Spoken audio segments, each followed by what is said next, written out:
આજથી પવિત્ર ચૈત્ર નવરાત્રિનો આરંભ. મંદિરોમાં 10 દિવસ સુધી ધાર્મિક અનુષ્ઠાનો કરાશે. સુરતથી રિપોર્ટર સતીશભાઈ કુંભાણી સાથે કેમેરામેન ચિંતન ગજેરા. મારું નામ મહેતા જયદીપ છે. હું અંબાજીની કેતન મંદિરની અંદર પૂજારી તરીકેની ફરજ બજાવું છું. આજે પહેલું નોરતું છે, મંદિરમાં ભક્તોનો કેવો ઘસારો છે, કઈ પ્રકારની વ્યવસ્થાઓ કરવામાં આવી?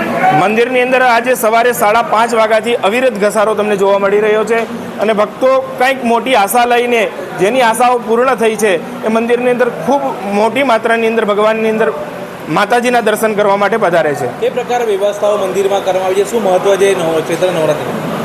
જો શાસ્ત્રોની અંદર 4 નવરાત્રિઓ બતાવેલી છે, એમાં દક્ષિણની અંદર ચૈત્ર નવરાત્રિનું વધારે મહત્ત્વ છે. આપણા ગુજરાતની અંદર ચૈત્ર નવરાત્રિ અને શારદીય નવરાત્રિનું મહત્ત્વ છે.